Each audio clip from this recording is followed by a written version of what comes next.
information, vous faites du travail aussi. Mais bon, les informations syndicales sont souvent brutes et intéressantes de ce point de vue-là. Et puis aussi, on les a très en amont. Vous savez, vous intervenez des fois un peu tardivement sur l'événement. Ce qui est normal, vous avez l'information tardivement. Les syndicats ont l'information beaucoup plus tôt dans les entreprises, par exemple. Oui, il vient des CE qui vient, vous voyez ce que je veux dire. Par exemple, dans une grande entreprise, quand il y a un SALCO qui va se préparer, généralement il y a des instances dirigeantes, CHSCT, etc., qui vont se réunir. Il y a des gens qui sont des syndicalistes automatiquement. Ce sont eux qui préviennent la voilà, et donc après on va parler d'infos. Et donc si de fait qu'on a cette implantation de plus en plus importante dans le monde du travail, dans le tas il y aura certainement des gens qui vont être syndiqués et puis proches au Front National, comme ça on aura l'information. Mais je veux dire là-dessus, je dirais c'est de la politique au sens noble en fait, tout simplement. Il n'y a pas de conflit d'intérêt. Et concrètement, il va fonctionner comment ce cercle ? Là, il y a les élections régionales, donc ça a démarré donc symboliquement le 1er mai de cette année, comme vous le savez peut-être. Donc là, c'est les régionales, donc on a tous un peu la tête dans le guidon sur le plan des élections, vous comprenez bien, hein, sur l'ensemble du territoire et des territoires. Donc ça redémarrera plus fort en début d'année, tout début d'année, par un maillage au niveau français, au niveau des territoires. L'intérêt, c'est d'avoir dans chaque département, d'avoir un correspondant, d'avoir un petit noyau de correspondants qui s'occupe effectivement de ça, avec un blog, avec etc. D'accord. C'est pour ça que vous vous déplacez Voilà. C'est ça. dans les départements. C'est ça. C'est dans ce cadre-là, quoi.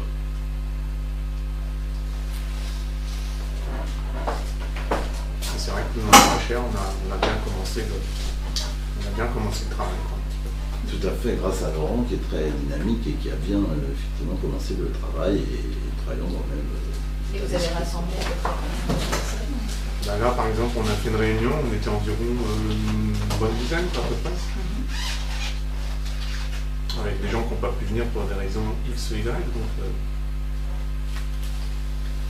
Et il y avait chez pilotage intéressant parce qu'on avait aussi il y a des gens de la CGT, tout le monde, que de CFDT, on a tout, il y avait tous les syndicats en fait, sauf la CGC, représentée absent de table, mais il y avait quatre grandes centrales, d'accord. Oui, c'est effectivement une dimension importante, mais en plus c'est un petit peu dans l'air du temps, si j'ose dire, vous voyez, c'est-à-dire peut-être qui justifie aussi votre présence, peut-être. C'est-à-dire que effectivement, c'est quelque chose qui revient. Moi, je sais que c'est un retour qu'on me fait assez régulièrement. Ah oui, ça, effectivement, ça n'existe pas et il y a comme quelque chose d'anormal à ça. Vous voyez l'idée ? Et c'est profondément juste parce que, en plus, c'est un besoin aussi au niveau politique. Vous comprenez ? Si nous aspirons à venir aux affaires, nous n'aspirons pas à faire de la contre-politique éternelle. Nous aspirons effectivement au pouvoir. Donc si nous aspirons au pouvoir et si nous voulons être crédibles, il faut qu'effectivement nous ayons des informations qui le soient, que nous ayons une implantation qui le soit, crédible. Et les forces syndicales sont une véritable implantation. Il ne s'agit pas de transformer la logique syndicale, pas du tout. Mais les gens qui sont à l'intérieur des syndicats, qui adhèrent à nos idées, sont des gens qui peuvent nous apporter des choses importantes. Et puis c'est aussi une reconnaissance et une représentation au niveau national. Il n'y a aucune raison aujourd'hui en France en 2015 que nous soyons ostracisés comme si nous étions, je sais pas, le péril jaune des années 80. Je prends une référence extrêmement lointaine, exprès.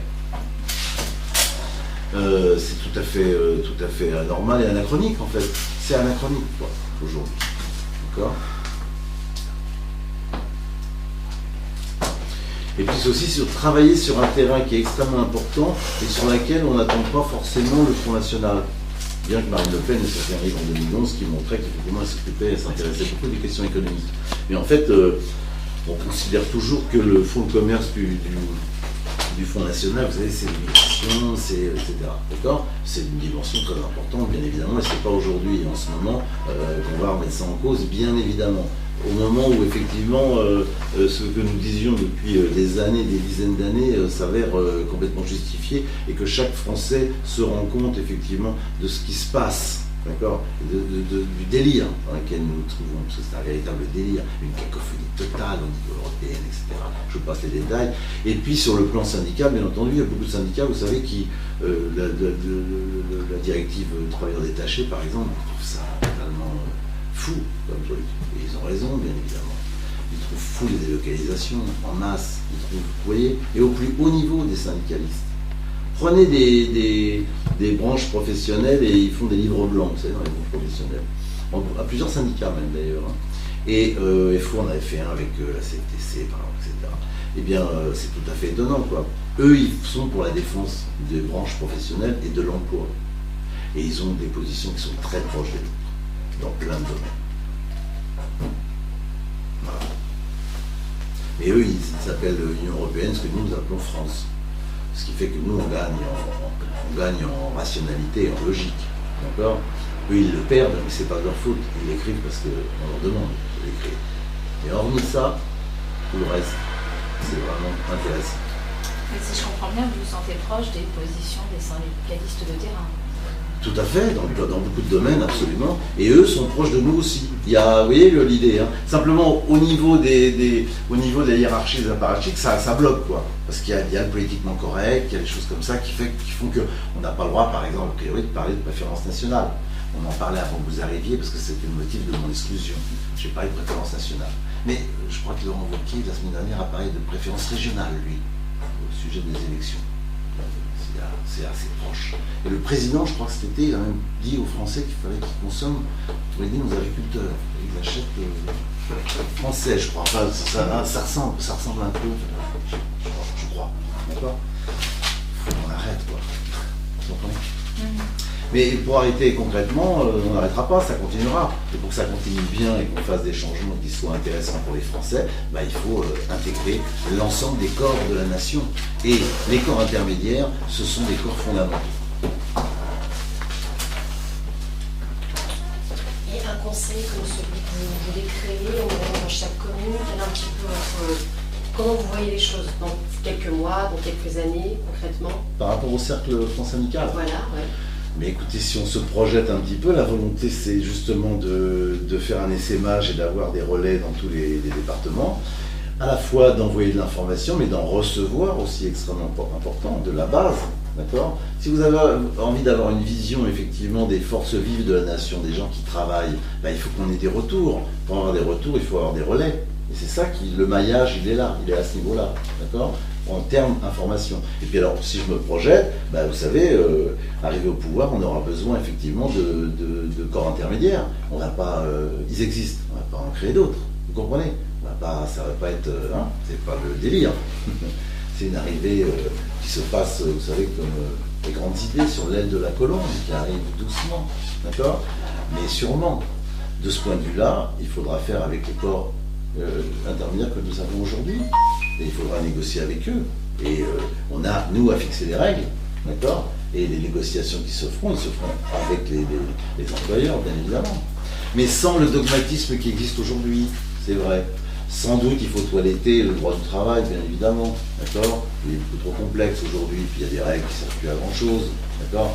On se demande, les salariés se demandent d'ailleurs, par exemple, pourquoi on finit vous savez, les congés payés, on les calcule du 31 mai au 1er juin, vous savez, ça n'a plus de sens aujourd'hui. On pourrait très bien les démarrer du 1er janvier au 31 décembre, hein, d'accord ? Il y a beaucoup de règles qui sont de ce point de vue-là à nettoyer, mais nous, comme nous sommes syndicalistes, nous savons ce que ça signifie le droit du travail. La défense, effectivement, des salariés, fondamentalement. Donc il y a plein de règles qui paraissent complexes, mais c'est de la démagogie que de dire qu'il faut les abandonner. C'est complètement démagogique. Nous ne sommes pas aux États-Unis ni en Angleterre, nous avons un droit du travail, d'accord ? Et nous considérons qu'il est extrêmement important, effectivement, de défendre les salariés français. D'accord ? C'est fondamental. Les préserver. Ils sont dans une situation, les salariés français, une situation de grande précarité aujourd'hui. Et les salariés, ils ont peur aujourd'hui. D'accord ? Ils ont besoin d'être protégés. Donc c'est pas à ce moment-là où ils ont besoin de davantage de protection qu'on va, je sais pas quoi faire, abandonner le syndicalisme ou que sais-je. Non, le parti politique, quand il arrive au pouvoir, il a effectivement à donner les règles du jeu. Après les partenaires, ils jouent les règles. C'est à eux de les jouer, c'est pas à nous. D'accord ? Mais il y a un rôle extrêmement important de suivi et de donner les règles qui sont fondamentales. Et donc pour l'heure, vous estimez que les syndicats en présence sont suffisants et font leur travail, il faut juste que vous y trouviez votre place, si je comprends bien. Non, vous ne comprenez pas bien. Bon. Excusez-moi. Il ne s'agit pas qu'on trouve notre place au sein des syndicats. D'accord ? Les syndicats, ils sont trop nombreux même. Donc vous ne voulez pas qu'en plus on en ajoute encore un. C'est ce que je vous dis. Non, c'est ce que je vous dis. Je dis que les syndicalistes qui partagent vos idées trouvent leur place dans les syndicats actuels. Pour vous, le schéma actuel n'est pas... Non, ils y sont déjà. Non, ils y sont déjà. Vous comprenez bien, ils sont déjà dedans. Simplement ce que nous voulons, c'est que si effectivement ils prennent du galon, que ce soit au niveau syndical ou au niveau politique, peu importe, d'accord, eh ben, qu'ils soient respectés d'un côté et de l'autre. C'est pas parce que vous prenez du galon dans le syndicalisme qu'il faut que vous rendiez votre carte du parti dans lequel vous êtes quand il s'appelle le FN. C'est absolument aberrant, d'accord. Mais l'inverse est vrai aussi, il n'y a aucune raison. On n'a pas à garder, si vous voulez, on n'a pas à garder des mandats, par exemple, syndicaux et des mandats politiques, parce qu'il peut y avoir conflit d'intérêts. D'accord, c'est vrai. Moins dans les lieux très urbanisés, mais davantage en province. C'est vrai. Il n'y a aucune raison. Donc, on remet ces mandats d'un côté. On souhaite, on choisit. D'accord. C'est la démocratie, c'est la liberté. C'est normal. Ok, c'est très républicain. Mais c'est tout. Mais ça, ce n'est pas fait aujourd'hui. D'accord. Donc ça, c'est déjà la plateforme. Donc quand votre collègue nous demandait ce que nous souhaitions, d'abord, effectivement, que ça disparaisse. Et puis cet ostracisme, quoi. Parce que ça n'a aucune raison d'être, fondamentalement. D'accord. On souhaite aussi qu'on cesse de nous accuser de choses qu'on n'a pas faites. Vous comprenez? Parce que pour les avoir faites, il aurait fallu qu'on soit aux affaires.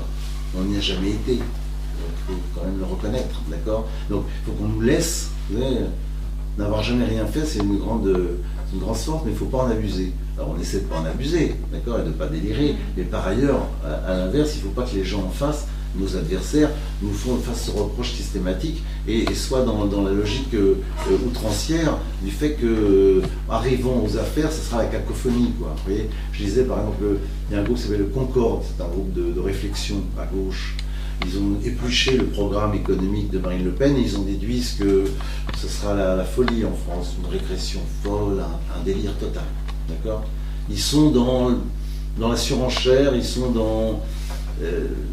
c'est pas sérieux, quoi. C'est pas sérieux. D'accord. Il faut qu'ils arrivent maintenant à faire une opposition plus sérieuse que ça. D'accord. C'est même leur intérêt. Vous comprenez bien. C'est évident. C'est pas sérieux sur le plan économique, par exemple. Ça tient pas la route, quoi, très concrètement. On est en train de travailler sur les régionales. Et on fait des programmes économiques qui sont sérieux, quoi.